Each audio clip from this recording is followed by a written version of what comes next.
to meander in and There you go. just You're kind of letting set. people know that we're recording at this point, and so be careful when you start talking about chicken poop, and don't let the wrong word slip.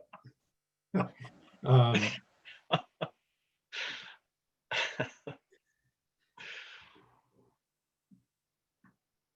so we'll give it another, let's say minute, and then let's kick off here. 10:18. I've got 10:17 on my clock. At 10:18, we'll hit it hard, Russ, and hopefully have a great discussion here for the next 45 minutes, allowing some time for people to ask some questions and learn a little bit more about your work and what you've got going on and what we're doing to meet this particular challenge.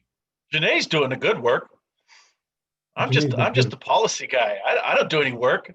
I sit here in my basement and watch sports on TV. She's doing all the good work. Oh, goodness. She's moving money. She's building infrastructure. She's doing all the good work. I build stuff. Watch out. That's right. You actually do something. I get paid for doing this. Steve Martin, if you didn't get that, those of us that were old enough. You got it, Janae? Good work. I just look young. I'm not that young.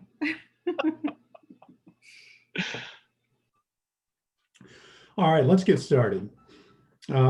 Welcome everybody to our session here at the IACC 2020 IACC, as we're of course meeting virtually this year with the pandemic, and hopefully everybody's had a good couple of days so far at this point of attending the sessions and is finding them useful. So today our session is Tribal Perspectives, Broadband in Indian Country. My name is Ernie Rasmussen. I am the tribal liaison here at the Washington State Department of Commerce. I came on board about just a little less than a year ago. November 1 of last year was my first day. And it's been an incredible ride ever since coming on board. Figured 3 months in, I was kind of getting my feet wet, and then the pandemic hit, and it's been a whole nother learning experience. And what the pandemic did was it really brought forward the importance of broadband, especially in rural, remote, and reservation communities. We're joined today with Russ Elliott, and Russ is going to be providing us a bit of an overview of the work that he's doing, how his office and the work he's doing differs from the other efforts that we have in commerce here with the Public Works Board and Shelley Westfall's group, and then Janae Delk, of course, with Community Economic Revitalization Board and the work that she does. So Russ is like the new kid on the block, having started just about the same time I did, and is kind of bringing forward a new effort to meet the broadband challenge in Indian Country. So I want to read the little excerpt from the session here, and that's, begin with that. So connecting tribal communities to broadband provides opportunities to increased health outcomes, higher education, employment, and increased quality of life, all of which are among the highest priorities of tribes, neighboring communities, and the state. In this session, what we do is we hope to learn how unique partnerships have led to creative solutions to overcoming challenges associated with funding, location, and collective impact, as well as meeting the ongoing COVID-19 pandemic. So I want to introduce Russ Elliott, the director of the State Broadband Office. Russ comes to us via, with an MBA coming out of Colorado State University, and we won't hold it against him that he's a Ram, and having started up an ISP in southwestern Colorado and spent time in a rural area, he's firmly aware of the challenges that are associated with infrastructure investments and really getting things built in low density populations. That wasn't a big enough challenge for Russ, so he decided to go to Wyoming, where it was even less dense population, and he wanted to prove that he could do it in an even more challenging situation and taking on the entire state of Wyoming with the similar office as correct me if I'm mistaken on your title there, but essentially the director of the broadband office for the state of Wyoming. And there he worked with, again, highly remote and very low density communities, along with tribes. And so that's, really kind of one of the critical pieces that Russ brings in terms of his experience is that he has some experience, kind of standing in both worlds and tribes in Indian country and in non-Indian country. And so learning how to work in both worlds and how to work and kind of meet this challenge. So Russ, I kind of want to give you a chance to introduce yourself and share a little bit what your office is. And it's a brand new office. Tell us a little bit about the history of it and how it's different, again, from the other two. Thanks, Ernie. Yeah, it's deep in history compared to you, right? I've been here 1 year and 5 days. I mean, this is really historic work going on over here. Now, thank you, and I appreciate it. I really I enjoy this topic especially because it is near and dear to my heart. I've been working with tribal communities for probably 30 years and solving broadband challenges and connectivity issues way before it was cool. I was a dial-up modem guy. I was helping my tribes in southern Colorado, my Mountain Utes and the Southern Utes, Navajos, and the Jicarilla to get hooked up on dial-up modems back in the day, right? So we were doing some unique, crazy things back then. But so this is the broadband office. I'm Russ Elliott. I'm the director of the broadband office. Again, it was founded, came from Senate Bill 5511, which was stood up about 1 year ago. They went to recruit somebody to come in and do the work of the broadband director. They found my work in Wyoming, I think, compelling, and they said, "Hey, let's see if this guy wants to come over and do some work here in Washington State." And in fact, that's what landed me here. The cool thing about the bill is it is multifaceted. It's it does have a infrastructure funding component that sits with the Public Works Board. It's developed my office, which is basically policy and planning and some vision stuff. That's what my office does. And then obviously we partner with Janae and Curb and the good work they're doing with regard to tribal broadband and broadband infrastructure in the state. So that's what we do. We're just here to kind of guide and make certain that we're staying on top of what's current in the broadband world. One of the things that we'll talk about here in a little bit, I'm certain is Washington State's got to be a sandbox for emerging technologies, and you'll hear that we've done some pretty compelling things in that space as well. And that's kind of been where I think that's where it all comes back for me, is as a young entrepreneur in Western Colorado, Southwest Colorado, in the more rural parts of that state, I found some of the challenging issues with delivering connectivity and adequate connectivity, not just connectivity that worked for today, but connectivity that people could scale with.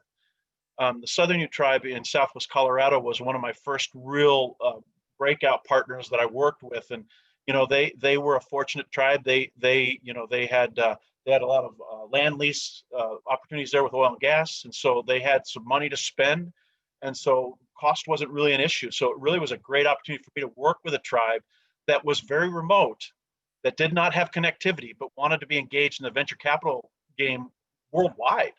So they needed connectivity. So when cost isn't an issue, it became a different type of conversation. We said, okay, how do you get us connectivity out here, 30 miles away from any town that has any type of connectivity? We were able to come up with some creative plays around wireless shots that brought some substantial broadband out there at a time. All of about, I think we brought out 10 megabits. That was a big deal in the day. Mm-hmm. We got a T1 out there at one time, which was a big deal. So it became really compelling. And then from there, it became not just getting the tribe connectivity, but then tribal members connectivity. That was the big push, right? How do we ensure, because the big play with the tribal community in Southwest Colorado was, we want our kids to go away and get an education, preferably to Fort Lewis College, which was 20 miles away, but we want them to come back to the reservation and we want them to be successful on the reservation. How do we do that? And they learned early on that they were going to do that through connectivity. And so it was a matter of us then not just getting the tribe and the casino and the venture fund money, connectivity, but it was also getting the permanent fund. That was more the tribal, entities that take care of the day-to-day business, healthcare and education, that kind of stuff. So then we worked on a point to multi-point solution for that tribe out there, and really started to bring up, an economy around connectivity that was pretty compelling at the time. And it was fun to watch. And beside the fact that a lot of those tribal members and I were good friends, we were playing ball together and doing that kind of stuff. So it was cool to be able to help my friends and communities near me and be endeared in that community. And the amount of satisfaction you get when people come to you and say, thank you so much. You're changing our lives, when you're doing that kind of stuff.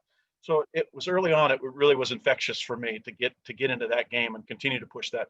And in the end, I ended up getting fiber out to them. We ended up getting redundancy out to them. We ended up helping them build out to the oil patch that they had out there with a point to multi-point solution, so some wireless mesh stuff.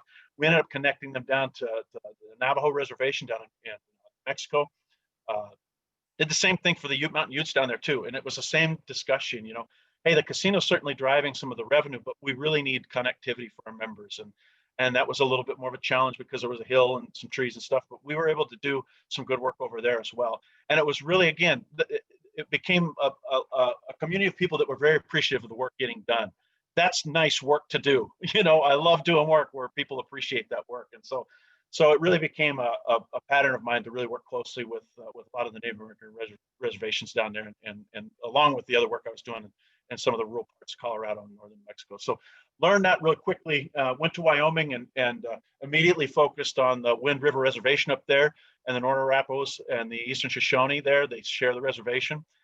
They were already down the road of becoming their own ISP, including a fiber to the home bill that Patrick Adam Lawson, who became a good friend of mine there in Wyoming, is heading up.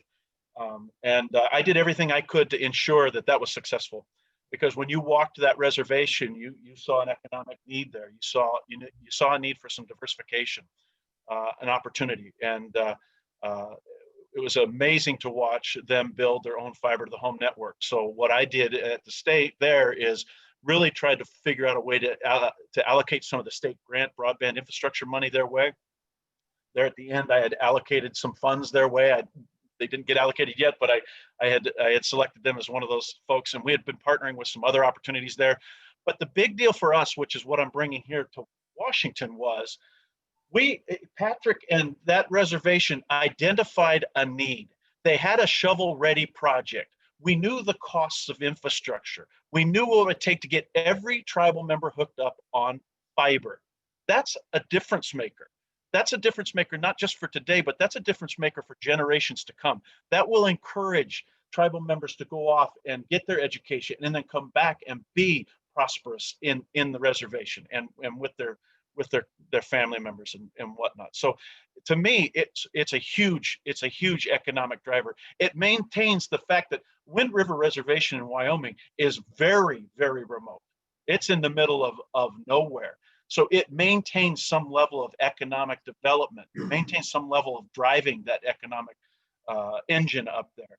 And so to see that happening, it's going to be a draw for folks. And in fact, they were opening up some different educational opportunities there, along with some work. I can't remember the name of it was but they were doing like trade work there, so you could see a lot of that trade work. A lot of that was cultural trade work, right? Whether it was weavings or whether it was and then they were able to show that to the world, via the type of connectivity they have. Right. But excited to see Patrick then take that to the next level. And here's what I wanted to say about this, and I think that's the most important thing that we can talk about today, is what we did is we identified a need, and we identified the cost, and we identified the infrastructure. So we had the study done. We understood what it was. We didn't have the money, but we knew what we needed to do in order to serve every tribal member with fiber there. We knew it was going to be a $12 million bill, right? We didn't have $12 million, but we knew it was going to be 12 million bucks. So we had a little bit. We were building out a little bit at a time, and they were taking care of it. Well, Katie barred the doors, dog caught the bus, right? All of a sudden, Wyoming decided 4 months ago to allocate some of their CARES Act money to the Wind River Reservation to the tune of enough to finish that project. So they didn't have the funds. They had it identified. They knew what they were going to have to do. The funds now all of a sudden are there. They're allocating those CARES Act monies to that infrastructure. And I'm excited to say that every tribal member on the Wind River Reservation on the Northern Arapaho side will have fiber to the home very shortly. And that's a big deal. So when we see that, I see kind of a step and repeat. And as I come here to Washington State, I couldn't tell you how excited I was, because we had 29 reservations here. We had the opportunity to affect change and support great work that's getting done here with tribal communities around the state. And that's been my number one focus, is to really continue to see that that the tribal communities have the support they need to be successful in continuing that endeavor. And it's easy. I've seen it. It's been done, and we just need to continue to step and repeat good work up there. Right.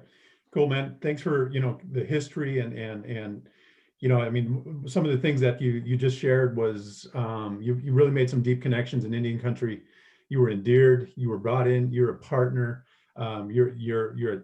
Not only are you a champion at the state, but you've also identified champions in the community, and you work well together with them. That's critically important. We've seen that really not just tribal communities, but really just all communities, being able to identify that champion that's going to be able to, help carry forward the vision. You're there to assist along the way.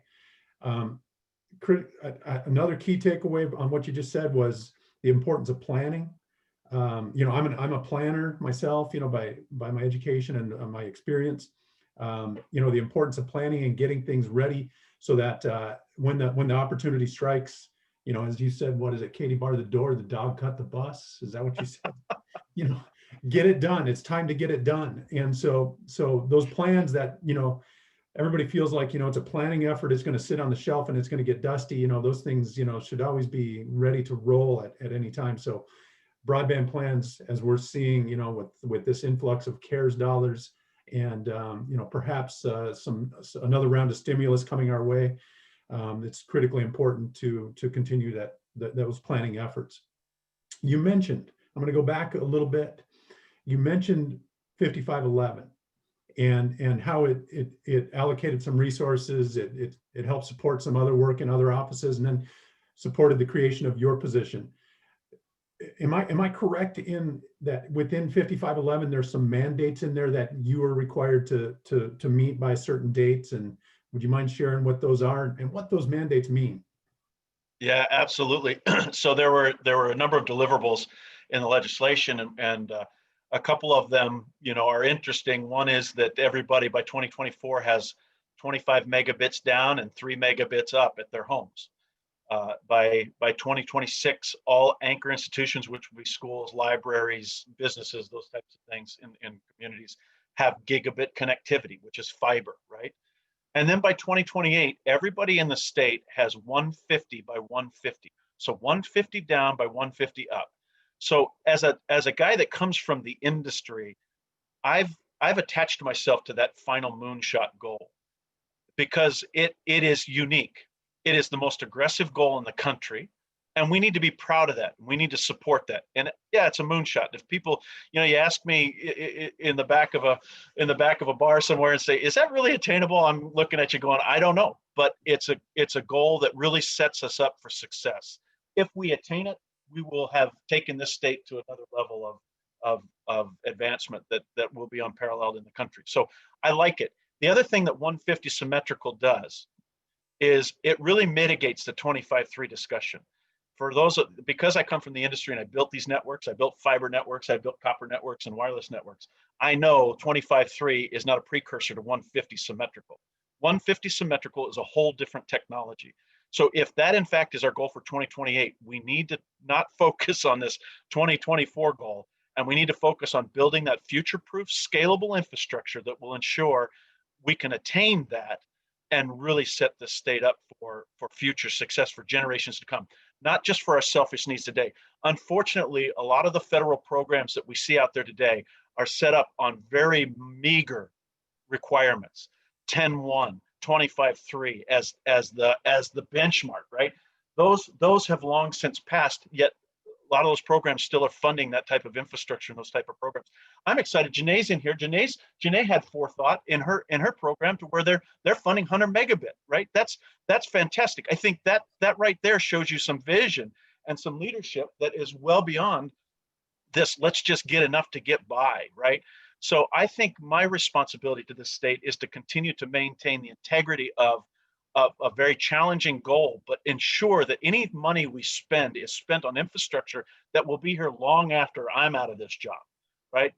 I'm going to rant for 1 minute. If stimulus funds come our way, right? If we are able to get some money and borrow against my 5-year-old's future generation and his kids' generations, we had best be building infrastructure that they're going to be using at that time. that they're not cussing us out because we didn't think about them when we stole their money, right?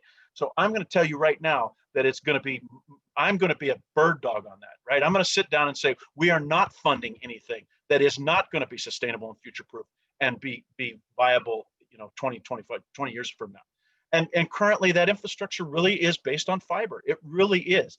Now we can be, technologically agnostic on some of that last mile stuff. We can look at wireless in the last mile areas because wireless is having some changes in its capability, but copper is just not the answer anymore, And so these incumbents that are refusing to upgrade copper infrastructure, I think is going to be one of our bigger challenges, and we're going to really have to try to figure out how to encourage them, right? Partner with them and say, look, we can find some of the funds to help, maybe lift in place on some of this infrastructure. Or we'll have to, look at doing some public overbuild of infrastructure and whatnot to get the type of connectivity we're going to need in those areas. So I'm really adamant about that, and so that's the goal we're focused on, 150 symmetrical, and that's what I'm going to be looking at for our tribal reservations as well. And I know people think, well, I don't even have 5.1. How are you going to get me 150 symmetrical?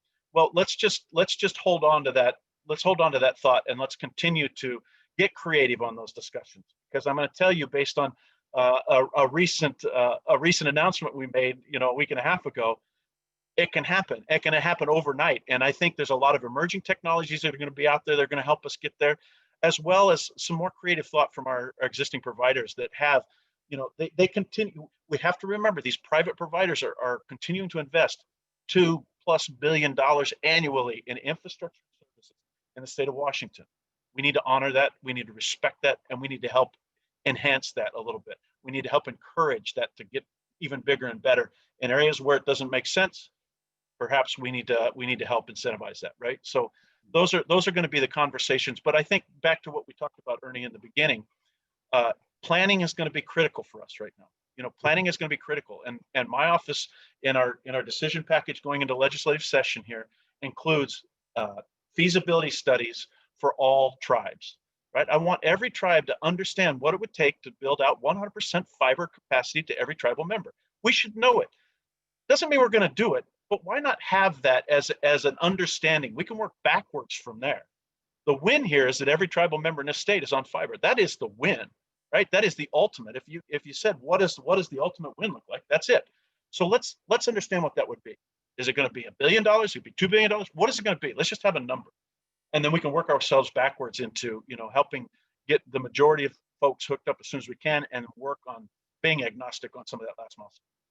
So I want to call out just something that you mentioned. You said you were going to take a minute to get on your soapbox, but you took about 5. That's okay.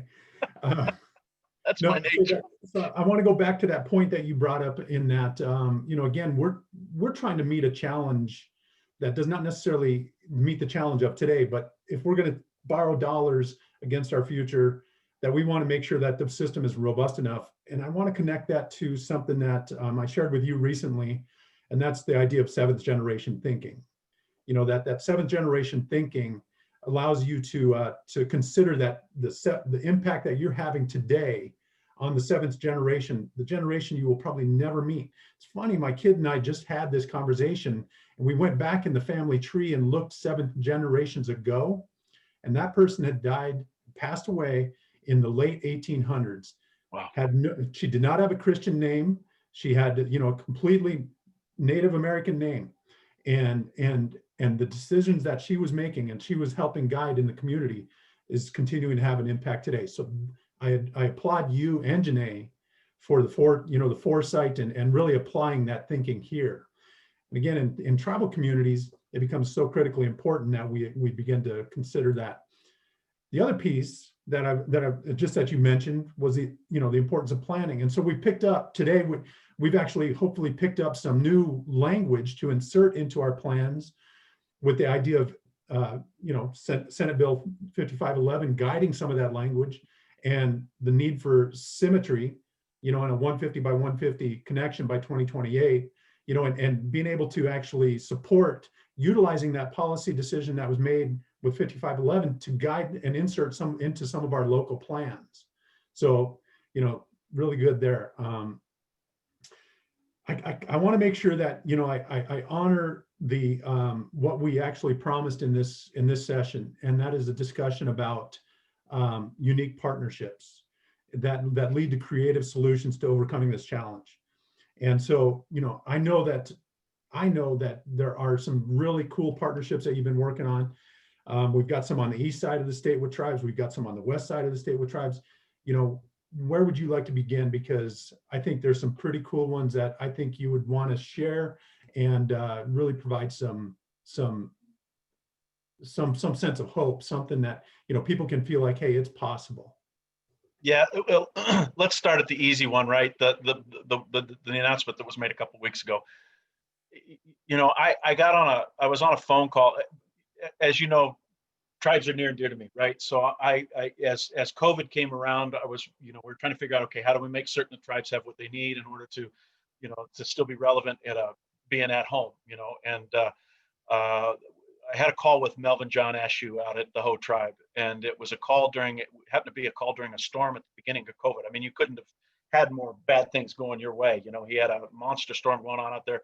Power was out, cell phones were down, internet was not an option, and he was just saying, we just don't have anything. And the providers that were on the call with me were very adamant about the fact that if it wasn't going to be a $15 million increase in their infrastructure, then they just didn't have any solutions for the Ho Tribe.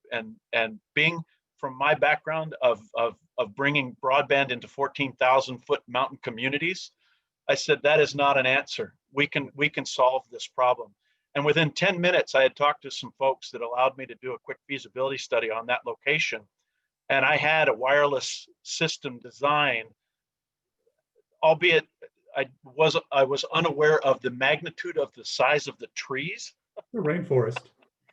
which caused for some concern, but it was just a hiccup. We were able to come back and build a solution that could get them some connectivity rather quickly, and we were able to deliver a hotspot over there to their administration building pretty quickly, and got them some connectivity, with some wireless solutions. But then came the fact that, my office spends a lot of time in the sandbox of emerging technologies, and we were working with SpaceX and some of their, new solutions with low Earth orbit satellite. And so the conversation that I had with SpaceX was, look, if you want a compelling proof of concept, how about solving the problem of a tribe that is basically unserved?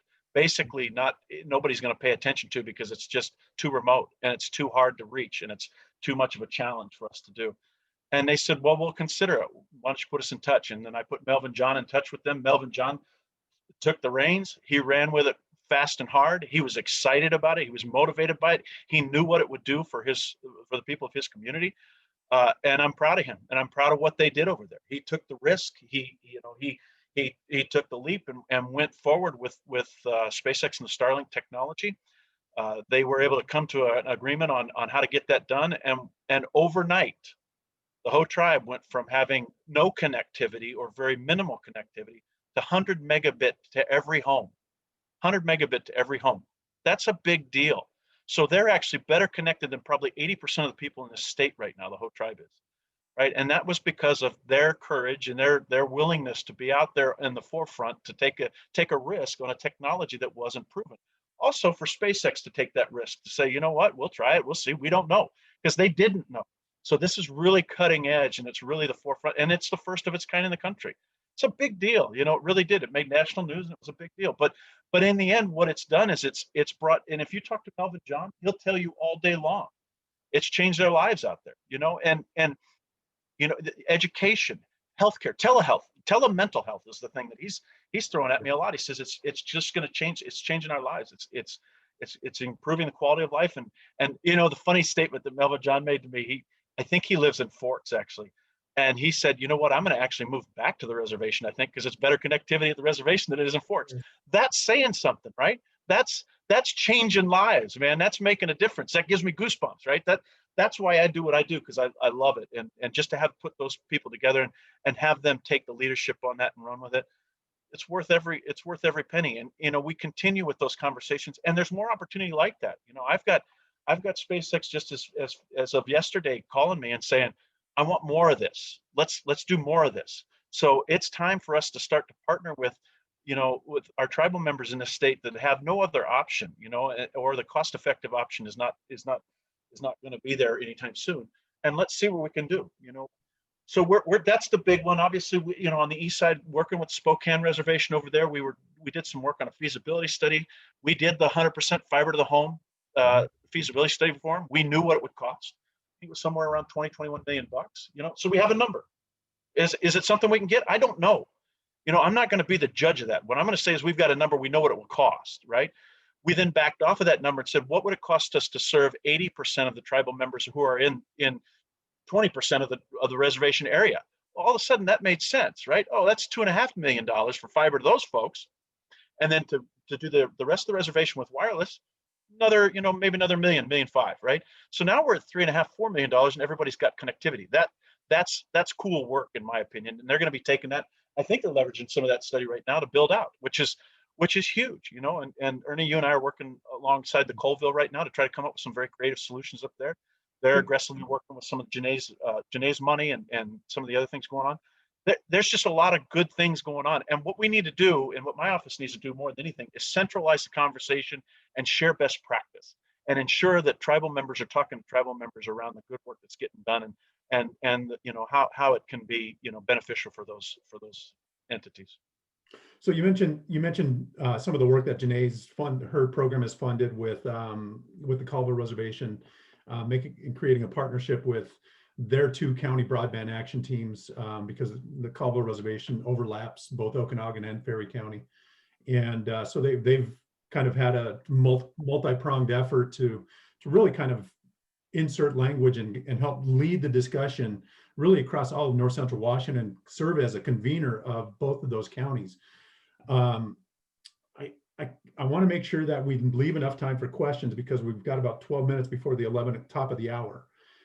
But I want you to talk a little bit about, again, those natural partnerships, what we're doing to support them. How are they, your neighbor, how are you working closely with your neighbor? And number one, let me just take a quick step back and say, that is just so cool to hear that Melvin John, vice chairman of the Hoh tribe, and certainly an influential member in the community, now wants to move back to his community and has everything that he's looking for to do so. And now he becomes a role model. He somebody who's living there, somebody who's got a home there, somebody who's going out and spending, the evenings on a walk in the community, either with his dogs or out shooting hoops with, whatever. Now the kids see him and it's so important. And so, broadband, we know, and like I said, I was going to promise to keep myself short here, but Russ, I want to share with you just real quickly something that I, and the rest of the group, prior to me coming to Commerce, I worked for the Colville tribes, and we did a survey on the ideal place to live. What's the ideal location of your home? What are the suitability criteria that you identified? And we had about a list of 30 different criteria. And number 1 on that list was proximity to family. Number 2 was proximity to outdoor activities such as hunting, fishing, gathering, all the cultural activities. And then number 3 was the proximity to high-speed internet. And that, the moonshot thinking of bringing in SpaceX to a remote community helped achieve that. And the cascading of impacts of now all of a sudden telehealth, teleeducation, telework, and being able, number 1, preserve community health in the face of a global pandemic is achieved. And so without that moonshot thinking, so thank you for bringing that into our state, and thank you for bringing that specifically into Indian country. And so, just want to express that and see how, we've actually achieved that at least in one small community with the Hoh Reservation. Those natural partnerships, back to the natural partnerships, those ideas that, working with your neighbor, and just want to give you a moment to mention, some of the work going on there. Yeah, so that great, Ernie. Thanks for leading into that, because that is the one of the foundations of this office, right? We believe broadband is a community up discussion. It's no longer a provider down discussion. Communities have to lead this conversation. Providers have spent the money where they think they're going to get return on investment. What's left right now are these challenging areas, and communities have to come together and be intelligent in that conversation. They have to be able to say, this is what we have, this is what we need, this is what we want, and this is how we're going to get there, right? And those communities can be tribal communities. They can be tribal with a county, with healthcare, with education. But all of those folks need to be at the table. And the state currently is supporting the program of broadband action teams that was brought forward by Washington State University Extension. We're going to endorse that as a best practice in the state, to where communities should put together a broadband action team. And the broadband action team should be inclusive. It should have tribal communities in there. It should have healthcare at the table. It should have education at the table. It should have economic development at the table. It should have citizens at the table. And it should have providers at the table, so that everybody can sit down and have a very good conversation. Because anchor institutions are going to get served. That's the nature of it, right? But if anchor institutions get served without the community in consideration, that's a complete loss to that economic development of that region. So anchors need to understand they are drivers of rural broadband. If a school is going to get connectivity and that's it, that's a loss for that community. I'm sorry, you cannot say, I'm going to provide a fiber connection to this school and make sure the school's got connectivity, good on me, without saying this is what I'm going to do for the surrounding community. Case in point, COVID, schools are closed. They've got robust broadband, but nobody at the homes around those schools have robust broadband. Bad policy, bad thinking. We've got to change that. Again, that's the community getting together and bringing those anchor institutions to the table with the community to say, how do we do this together? Because you are critical in that discussion. So yeah, it's that community spirit right now, and how we're gonna And then you and I had a discussion about this earlier. Once that voice has been kind of brought together, once you've come up with a common goal, the next step to that is being able to advocate for yourself at the next level. You want to talk about some of the opportunities for people to, begin to participate, be at the tables, tribes specifically, because tribes have such a strong voice in this state. And so how they can actually bring that voice, representative of just not only tribal, but non-tribal communities, they're partners. So share a little bit about that next level of advocacy that those communities can do for themselves. Yeah, well, once you get together and you start to find out who the people are at the table, then it's start to talk about planning, right? That's where, again, if my decision package is successful in this next session, I'm going to have planning dollars for communities. I believe the hardest thing to do as a community to take it to the next level. How do we start to do the technical assistance? How do we talk intelligently about network design? How do we talk intelligently about the financial analysis of that? And how do we talk intelligently about grant writing so that we can go chase the federal funds? State's not going to have the money. Janae's going to have a little bit of money. Public Works Board will have a little bit of money. We're going to do the best we can do with that money. But in order for us to build out the type of infrastructure we're going to need to build out, it's going to be billions, right? So we're going to have to go chase federal funds. So my office will help partner with communities to get you to the Janae's, to the Public Works Boards, or onto the federal platform in order to be successful at getting some of the billions that are going to be out there. If stimulus rolls, like we talked about, I'm begging our federal people to get us some of those funds to the state so we can allocate them to good programs, and also do some allocation around the state to good efforts and shovel-ready projects. So I think the bigger thing right now, get the community together, get in front of me so I can help you, and we can start to talk about how we get that feasibility study and start to really identify what's going to get done next. And so, and you've been able to pull together kind of a creative connection with of a couple of foundations. I'm thinking of Better Health Together, specifically here in Northeastern Washington, and how that public-private partnership is really lending that support to bring that voice together and get it ready for, perhaps federal investment. You want to talk a little bit? Yeah, about that's that? the tip of the iceberg. Allison Paulson and Better Health Together is an amazing group, and they've thrown a couple $100,000 at us to say, hey, we believe in what you're saying. We believe in helping communities. We want to help our Eastern Washington communities. We'll fund 18 feasibility studies and grant writing packages for shovel-ready projects that we can get forward going to either Community Connect, which is open right now and closes in December, or Reconnect, which will open after the first year, probably have $1 billion in it. or potentially when Janae gets a little bit more money, you'll be positioned to go get that money as well, right? So what they are doing, and I believe it's a tip of the iceberg. I think Better Health Together was excited about it. Allison Paulson's she's a spark plug. And I think that's going to be the beginning of more of that private money that will come in here to say, how can we impact change in connectivity? Because there's become a hyper acceleration of interest in this, right? There's tremendous interest right now, equity and inclusion and connectivity, right? Mm-hmm. So groups like that, we're going to come in, they're going to figure out how they can make a difference. And that's what we got going on. So the timing is right for those folks that want to jump on the bandwagon. Let's start to identify some projects and let's get you ready for funds to come so we can be successful. So I really like the idea that, again, that public-private partnership, we hear often, or at least I've heard often, how can philanthropy and foundation support the challenge, to meet the challenge of the COVID crisis, meet the challenge of economic development in rural and remote communities, meet the challenge of preserving culture within tribal communities. And you've struck on it. You've struck on it with Better Health Together. They have a health focus because they want to see positive health outcomes in very challenged communities and being able to retain public health.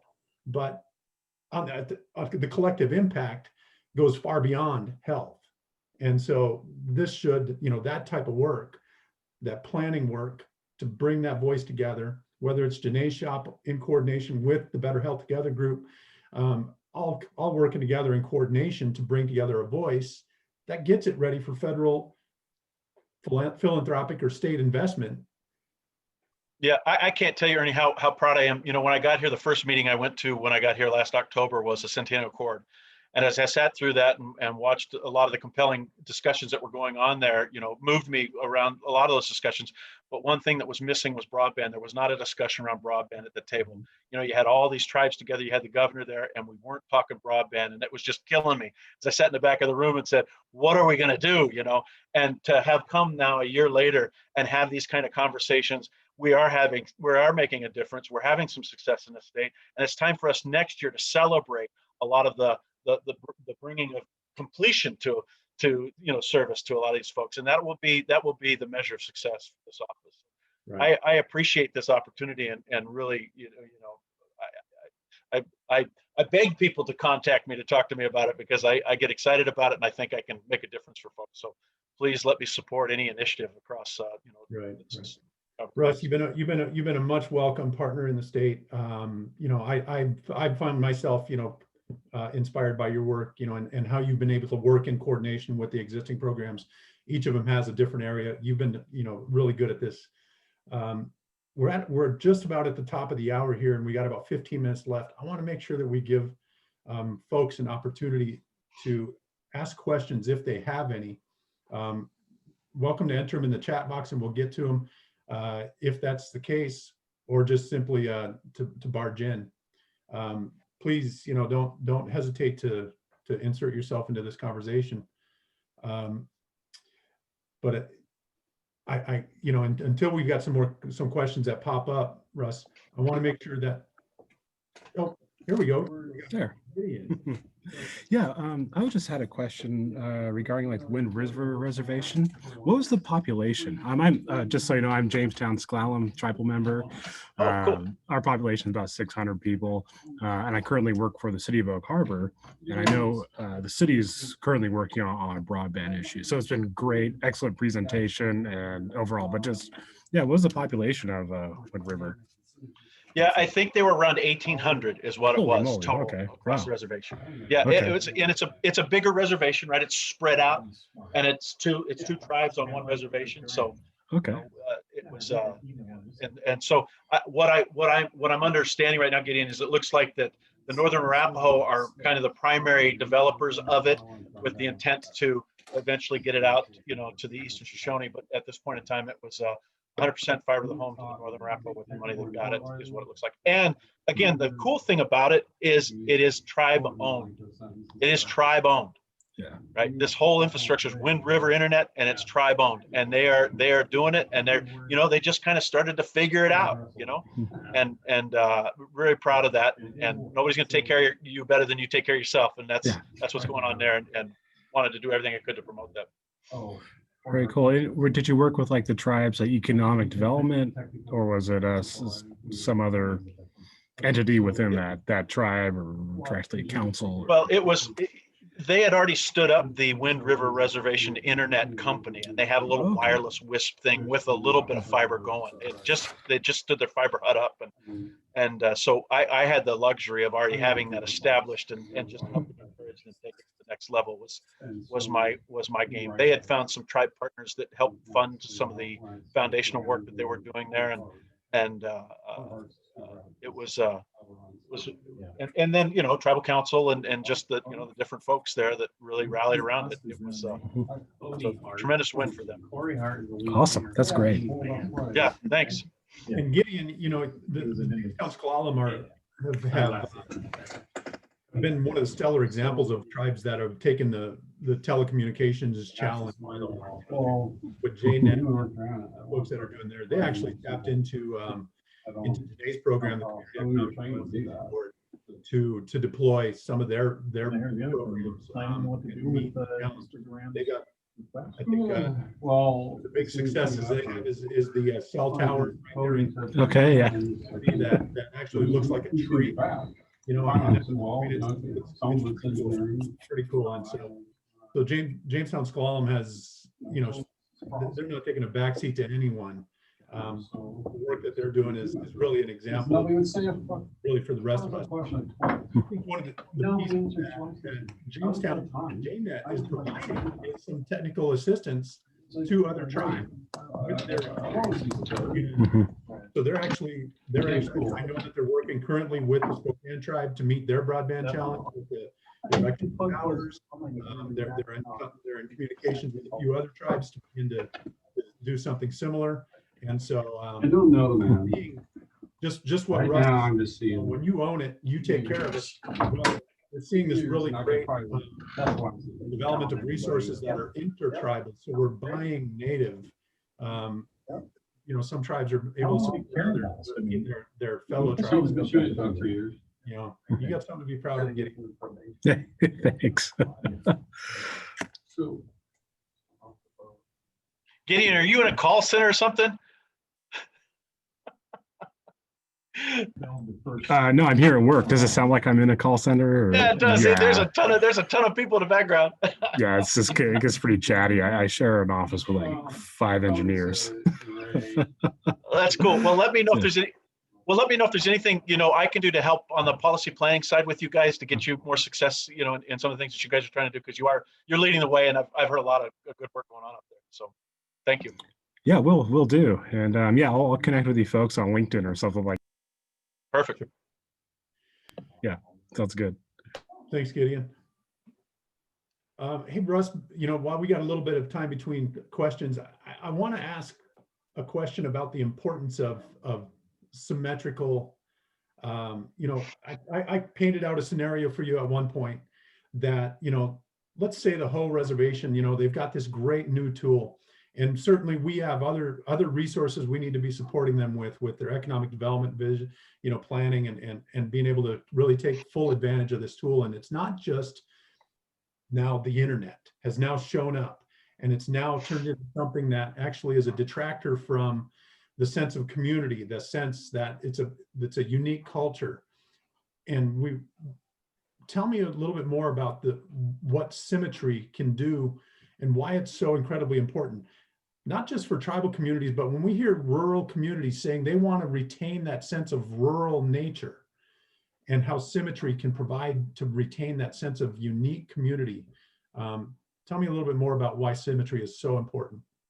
Yeah, we're unique in that space right now, Ernie, in that we are talking this game because there's not a lot of people talking about symmetry. But I think what we're doing is we're having a forward thought around this. We have no idea where the internet's going. We're naive to think that we know where this is going. There's an insatiable demand for broadband and bandwidth. It's going up 50% a year. Uses of the internet, applications of the internet is what should start driving our discussions, not a speed discussion. It shouldn't be a 25.3 or a 10.1. It should be applications. And as we start to think about some of these applications, if you've seen some of the forward thinking going on in telehealth and teleeducation, you start to talk about virtual reality and augmented reality, and some of the things that are going to be going on. there is going to be a need for upload of data like nobody's business. Agriculture right now. I just got done sitting on the FCC panel to write a new precision ag report for the country, right? And the type of data that's going from drones up to, up to the cloud on a by second basis to talk about where water needs to be, what needs to be fertilized, what's out there is huge. And right now they don't have the capability of doing that. That drone has to fly around, do its work for an hour or so, come back, and then upload data at the pace of whatever that connectivity is there, versus it having just real-time connectivity and that's today. That's today. That's not 10 years from now. That's today. So what's it going to be 10 years from now? If we want to really talk about autonomous vehicles, we want to talk about telehealth in a way that we've got visits. We want to talk about teleradiology. We want to talk about the data that we're going to upload from our bodies to our doctors. We have to start having different conversations, and they're not going to be done on 1 megabit or 3 megabits or 5 megabits. We really need to just kind of push for symmetry of data, and that will keep us relevant, right? I think that's the big conversation here.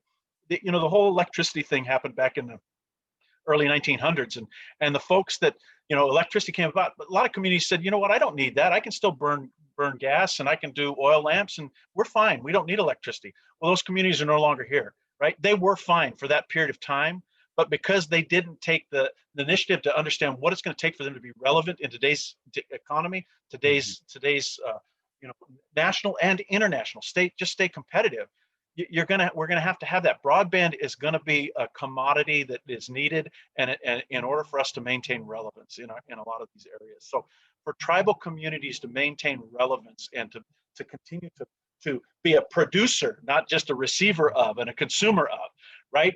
The maker's space is the space I was talking about on the Wind River Reservation. They have a great big economic driving building that's called a maker's space. And in there, they've brought in college, they've brought in universities to do degrees. They've brought in people that can remake antique furniture, the weavings, 3D printing. I mean, it's all there. And they can now take it and upload it versus just sitting there and consuming it, right? So this makes you relevant. You can now peddle your wares. I think one of the conversations out at the Ho Tribe was there was some people that were working to sell their baskets or their canoes or something that they were making locally there, and they were excited about the fact they could take out the middleman. They didn't have to go to somebody to help put it up on the web. Now they can do it. They're now relevant in the space, and they're going to make more money, and it's going to lead for opportunity in the future. So talking about the relevance and just planning for what will be, not where, what does Gretzky always said, skate to where you think the puck should be, not to where it is.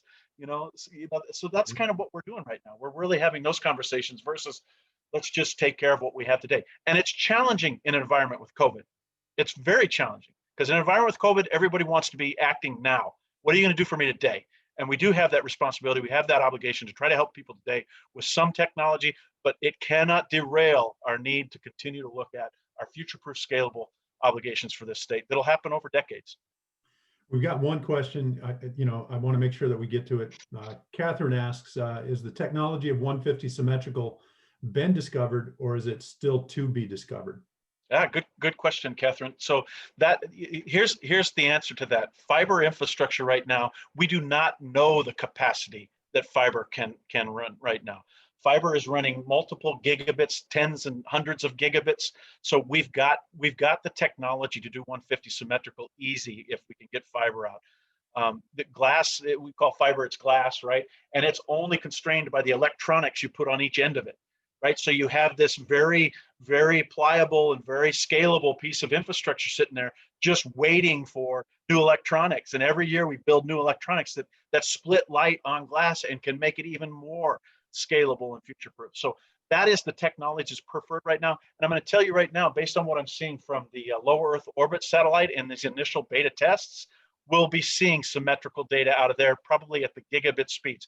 Gigabit is 1,000 megabits symmetrical, not 150, but 1,000, right? So as we start to talk about that, that's the technology that the future of this state should be built on in order to really make certain we maintain economic relevance and advantage. We got about 5 minutes left. Yeah, and so I want to make another call for questions if they're out there.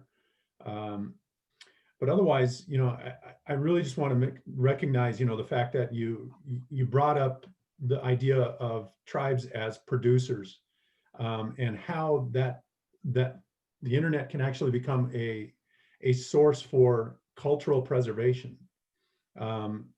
That I mean, and I've seen it. My tribe is doing it. It's not as interactive as I want it to be, but I can get language classes.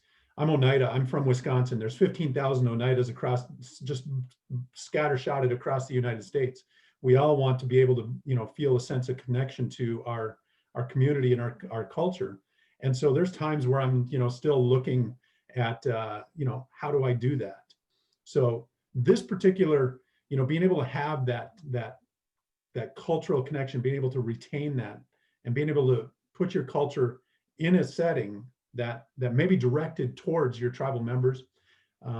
Tribes, of course, are very, they retain that sense of ownership on their culture, so it's not out there for public consumption many times.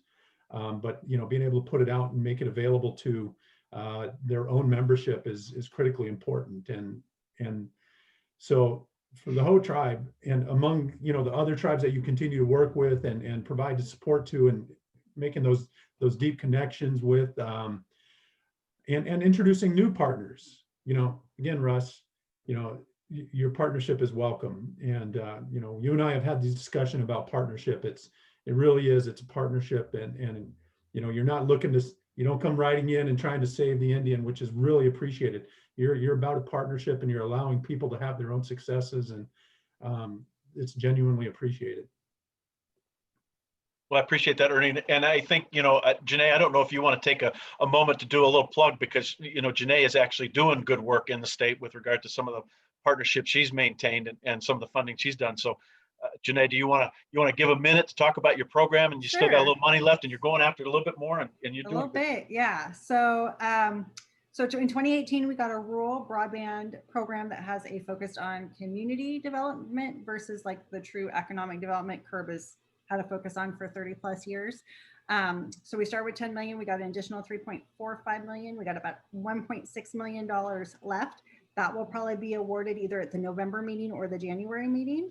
We do put forward a decision package for an additional 15 million for next biennium. We're also working hopefully to codify our rural broadband program, because currently it's a proviso, so it could sunset June at the end of this biennium. But one thing we have been doing since 2013 is broadband planning with tribes. So we've worked with the Hoh tribe, Makah, Quileute, Jamestown, Colville through Ferry County and Okanagan County, as well as doing a ton with Nisqually. And we've also done quite a bit of construction. As mentioned, we did the tower with Jamestown, Squalum in a pretty dead zone area up on their peninsula, where it really wasn't safe to drive through there. If you had an accident, you'd be pretty hard pressed to get your cell phone to work out there.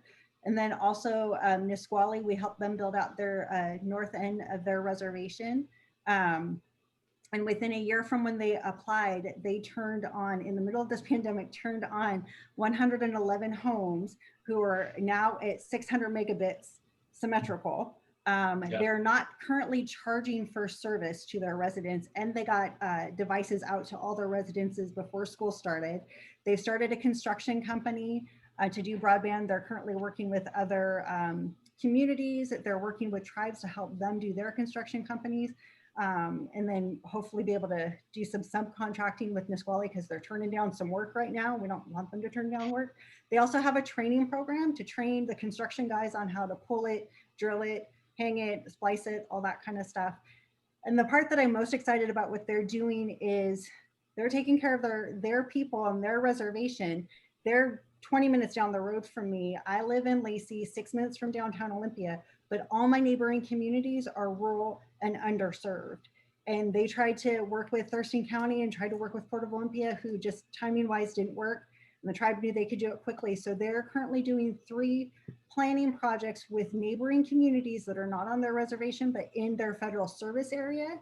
And I'm trying to figure out how Nisqually can build it and bring service out to Yelm, Tenino, Rochester, Maytown, East Olympia, that kind of stuff, which is definitely not their need to do, but they feel it's their tribal mission to help their communities. So I'm happy that Curb gets to partner with them as well. So yeah, if you're at that, rested at that beginning point, our planning does require to get the tribes, the ports, the PUDs, the cities, the counties, ISPs, libraries, everybody in the community, residents and everybody to the table to talk about where there's a need, where it's not working, what they need to get it to work. So they can do a holistic approach and not just kind of try to piecemeal it and try to figure out who can take on what part of it, because it may not make sense for a city to do it. It may make sense for a tribe to do it. It may make sense for a port or a PUD to do it. But really being able to have all voices at the table is Curb's goal. So hopefully I summed it up quickly for you guys. Thank you, Russ. Thank you, Janae. We're just about a minute over, so I've got to wrap it up here, guys. I've made it real clear that, I'm from Wisconsin, and I'll always have roots there. But people like yourselves and so many others that I work with, along with all the folks from the tribes, make me proud to call myself a Washingtonian. And that I'm here and I'm here to stay. And this type of work makes being here something to be proud of. And I look forward to continuing this work alongside you, along with everyone else on the call. Please don't ever hesitate to reach out. Always available. And it may take sometimes a little bit to get back, but we always do. So thanks, everybody. We have a broadband funding session tomorrow at 8:30 a.m. So if you want to learn more about PWB and Curb funding, come join us at 8:30 tomorrow. And I'm opening that up too. So and Russ will be there same too. people here, along with Yep. Shelley as well. All right. Yep. Thanks, everyone. Thank you. Bye. Bye.